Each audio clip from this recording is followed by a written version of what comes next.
Fala, pessoal. No vídeo de hoje, a gente traz a análise afiada do jornalista Ricardo Feltrin sobre um assunto que está movimentando as redes. O pedido de indiciamento de Virgínia Fonseca e Deolane Bezerra pela CPI das Bets. De acordo com o relatório da senadora Soraya Tronic, divulgado no dia 10 de junho de 2025, Virgínia pode responder por publicidade enganosa e estelionato, acusada de incentivar apostas com promessas de ganhos simulados para seus seguidores. Já Deolane Bezerra enfrenta acusações ainda mais pesadas: jogo de azar, loteria não autorizada, estelionato, lavagem de dinheiro e até participação em organização criminosa. A influenciadora Deolane Bezerra dos Santos foi indiciada por contravenções penais de jogo de azar e loteria não autorizada. Artigos 50 e 51 do Decreto-Lei nº 3.688 de 1941, a Lei de Contravenções Penais, além de estelionato, artigo 171 do Código Penal, lavagem de dinheiro e organização criminosa. A influenciadora Virgínia Pimenta da Fonseca Serrão Costa foi indiciada por publicidade enganosa, constante do artigo 67 do Código de Defesa do Consumidor, e também estelionato, com base no artigo 171 do Código Penal, por simular ganhos em apostas com contas demo e induzir seguidores ao erro. Feltrin analisa como essas acusações expõem um possível esquema de engano ao público por meio de publicidade disfarçada e envolvimento com plataformas de apostas.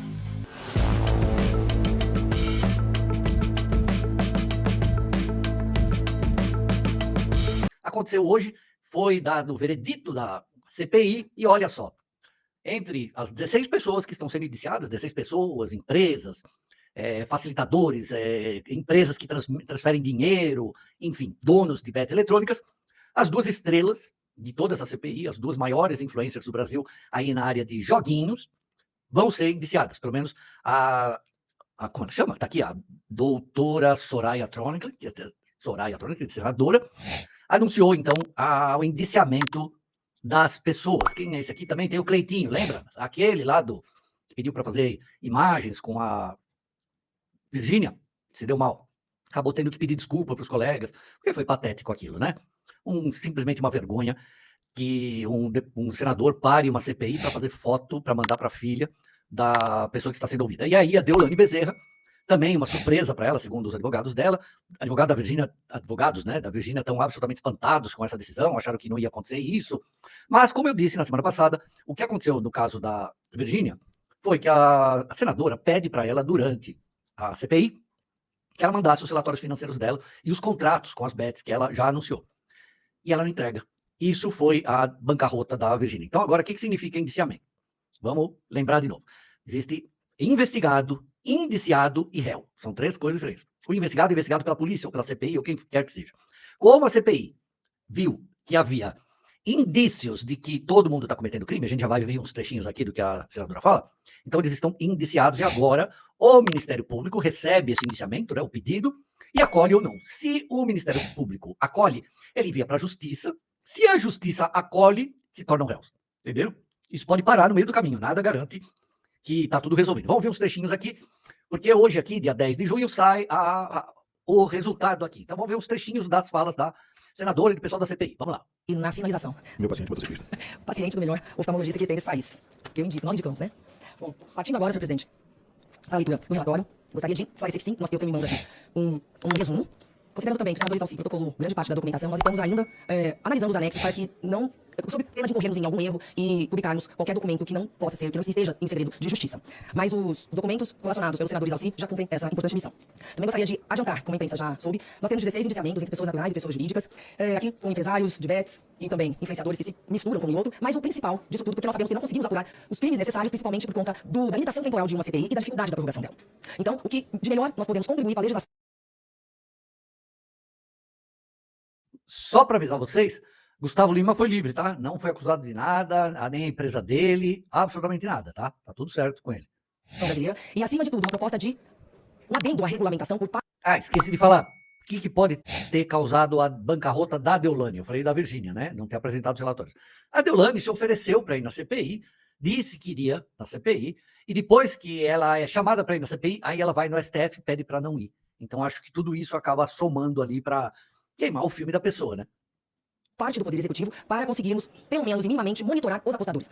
Hoje, as empresas, as bets, os CNPJs precisam de uma outorga do Poder Executivo. Mas nós também precisamos mapear os apostadores, porque sem números nós não conseguimos traçar políticas públicas para coibirmos ou diminuirmos da melhor maneira possível este drama, essa pandemia que assola o nosso país. Então, Eu não sei como que vão conseguir controlar apostadores, porque não existe lei, aí eu me pergunto, né? Não existe uma lei que valha só para uma parte da sociedade. Então, se você tem que controlar apostador de tigrinho, você vai ter que controlar também apostador da Mega Sena, da Loteria Federal, da Loto Fácil, da Quina. Não tem como, né? E aí, como que vai fazer esse controle? Essa é a pergunta. Quando for apostar, vai ter que entregar um documento? faço a leitura, senhor presidente. Vou tentar ser rápida nessa leitura. Acredito que ainda tenho o prazer de ouvir o senador Exalci. Bom, número 1, o escopo da CPI e a metodologia. A CPI das bets foi instaurada para investigar a crescente influência das plataformas sobre o número... A CPI identificou que o número de atendimentos por transtorno de jogo patológico quase triplicou entre 2022 e 2024. Embora os dados ainda sejam subnotificados, estima-se que cerca de 2 milhões de brasileiros já sofram com vício em apostas. Esse crescimento está diretamente associado à 2 milhões? Acho que é muito mais que isso, né? expansão das plataformas digitais, ao fácil acesso por celulares e ausência de limite de tempo ou valor nas apostas. Constatou-se também que jogadores problemáticos são, em sua maioria, homens jovens de baixa renda, com histórico de exclusão social ou de dificuldades econômicas recentes. A ludopatia, ou ludomania, está frequentemente associada a quadros de depressão, tentativa de suicídio, ruptura de vínculos familiares e aumento de violência doméstica, exigindo abordagem integrada com outras políticas públicas. Um de seus regulamentos fixa o horário máximo de operação das plataformas. A portaria da SPA, a de 1231 de 2024, pilar do jogo responsável, obriga os operadores a oferecerem limite de cessão, de depósito e de perdas, bem como ferramentas de autoexclusão. Contudo, quem já desenvolveu comportamento compulsivo dificilmente acionará esses freios voluntariamente. Hoje mesmo, em redes que nem o Instagram, você coloca alertas, né? Quanto tempo você está passando dentro daquela plataforma e você pode parar. Agora, vai fazer como? A própria Bet, ela vai parar derruba o canal do cara, ou derruba a aposta do cara, fala, não, você está proibido só daqui 24 horas. Eu não sei como fazer isso. Deve ter jeito, né? Diante dessa realidade, que atinge em cheio os mais jovens, esta comissão afirma que as atuais sanções administrativas são uma resposta tímida e ineficaz para coibir o marketing predatório. É por isso que apresentamos o projeto de lei que trata como crime o que já é como ofensa à saúde pública, a publicidade enganosa e irresponsável. A proposta, cuja íntegra segue anexa, criminaliza com pena de reclusão de 1 a 4 anos a veiculação de propaganda que deliberadamente ignora as regras de proteção, que vende falsas promessas de ganho fácil e que omite os alertas sobre os riscos da dependência. O que eu acho incrível é que é proibido fazer propaganda para criança, para um produto infantil, na TV aberta. Mas você vê na TV paga todo tipo de propaganda, da Barbie, da Carby, da Marmy, de tudo, né? E não tem nenhum controle sobre propaganda de jogo. Mesmo bebida, gente, hoje você vê aí Johnny Walker, Keep Walking, mas você não vê a bebida, não é? Mas jogo está livre. Essa lei não mira apenas os operadores. Ela estabelece que influenciadores... Só a Globo esse ano, gente, 2025, vai faturar R$1 bilhão praticamente líquidos só com anúncio de bet. E nem ainda está funcionando a pleno vapor a parceria que ela fez com a MGM, que é a maior rede de cassinos do mundo, que vai ser a patrocinadora oficial dela. Eles vão ser parceiros. A Globo vai ficar com 30%, sabe lá Deus do quê, né? E só esse ano, R$1 bilhão. Artistas e veículos de comunicação que emprestam sua credibilidade para legitimar essas práticas também deverão responder criminalmente. A aprovação deste projeto é um passo decisivo para depurar o ambiente informacional e proteger a sociedade, enviando um recado claro de que a publicidade no Brasil não se prestará à destruição de vidas da marca e não pela caça de novas vítimas para o ciclo da compulsão. Este projeto de lei representa uma escolha clara sobre que tipo de mercado o Brasil deseja ter. É a escolha pela proteção do consumidor em vez da conivência com a exploração da vulnerabilidade. Bom, é isso aí, gente. Não vai chegar muita coisa. Vamos ver o que vai acontecer. A Deolane, você já tinha comentado, os advogados dela. Até a doutora Adélia, a advogada Deolane, também foi indiciada, tá? Nessas 16 pessoas aí. Então, a gente tem Deolane, a gente tem a Virgínia, tem Dona Adélia, tem algumas empresas. Eu tenho aqui o nome de todo mundo, mas acho que vocês nem vão saber, né? O nome, não adianta falar o nome das pessoas. Porque não adianta aqui, ó. Adélia Jesus, né? Advogada, ex-BBB, influenciadora, Daniel Gonçalves, dona de uma empresa, Deolane, Virgínia, Marcela Ferraz, empresária, Leila Pardim, José Daniel, Jair Machado, Ana Beatriz, Cipião Barros, também é uma influenciadora, Pamela Drudy, mulher do Fernando Oliveira Lima, Erlan Oliveira, primo do Fernandinho, o próprio Fernandinho, Tony Macedo, Marcos Vinícius Freira, Jorge Barbosa Dias, Bruno Viana, empresário do setor de bets. Então tá aí. Todo mundo indiciado, repito, não significa que vão ser condenados. Ainda tem 2 passos. Indiciados vão para o Ministério Público tem que apresentar para a Justiça para ver se a Justiça acolheu, vira réu. Se vira réu, aí vai para julgamento para saber se é culpado ou inocente. Mas, de qualquer forma, para quem achou que não ia dar nada, CPI de bets, já começou a dar alguma coisinha, né? Bem pequenininha, como diz aquele emoji, né? pequenininho. R$160 mil.